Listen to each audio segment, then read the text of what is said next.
Hey everyone, Social Solipsist here again for another episode of 52 and 52. This week I am playing Floating Point, which is another free game. I promise you they won't all be free games. This is just an interim situation, as I have been in the midst of moving and actually just got moved in yesterday, so stuff's still in boxes, but I moved. Yay! The crowd goes wild. Um, but yeah, that's that. So my equipment is slowly being unpacked, and I'll get back into the swing of things. And my plan is to do some longer, actual, serious playthroughs of some of these games. So, like I said, this week we're playing Floating Point, which is a free game by the same folks who later, I think, ended up making the game Gunpoint, which is a little stealthy side-scrolling thingy. Um, it's not a very good description, but you get it anyway. So Floating Point is basically just a physics puzzle, a little swinging puzzle as you can see here, and it's deceptively difficult actually.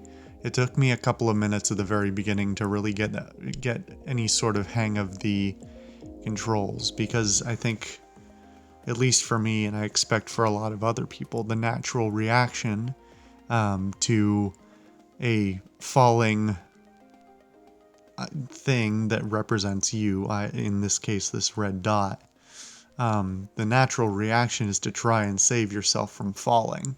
But it turns out, really, the best course of action in this game, because of the water underneath that you can go through, is just to kind of go with the flow. It's really, truly very difficult to try and get used to.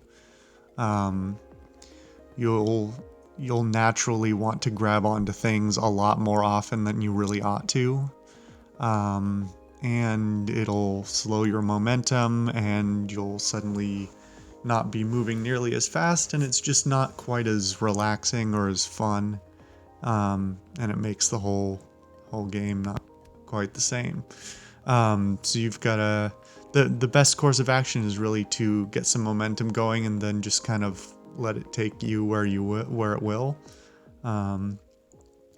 What you can't, really the best way to look at swing is never really swing, or never really attach yourself to anything that's directly in your path or behind your path. The best course of action seems to sort of be to grab things that are on like a tangent to your course, a little bit, maybe a little bit ahead of the tangent of your course. But you also have to take into account that there's two sets of gravity that pull you in opposite directions along that middle axis. So it does get kind of complicated. It's a little surprising. It's a fun little puzzle. Not something I'm gonna go back to probably, unless I, think of it one day and say, hey, I really want to play that again. But it's a fun little thing to fiddle around with for maybe a half an hour or something like that. That's about as much as I put into it. Um, it's pretty good, time investment overall. My only real complaint, I guess, is that I wish there was more than the one musical track. There's this sort of ambient music that you can hear in the background now, but it is just the one track the whole time. It runs for about 5 minutes and then starts over again. So it does get a little boring, but not a whole lot to be expected from a free game.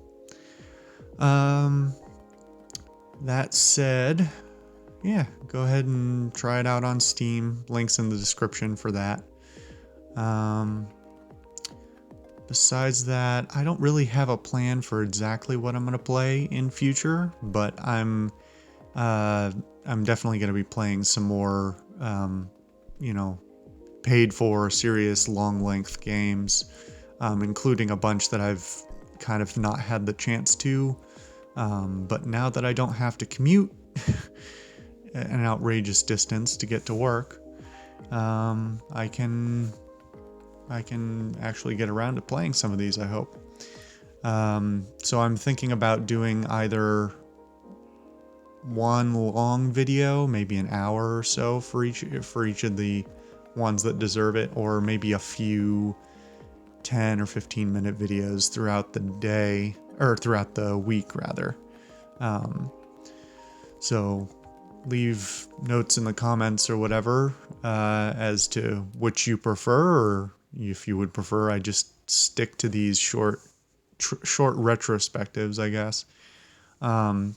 And I figure the ones that I play an hour and I really enjoy, I'll keep playing them, and I'll do sort of a review once I finish them or get a lot farther in them, one way or the other. But yeah, that's the plan for now, and hopefully by next week I'll have all my equipment unpacked, my proper mic and speakers and all that jazz, and we'll be in full swing, and I'll be able to, spend some real time editing and making these videos. So I guess I'll see you guys next time.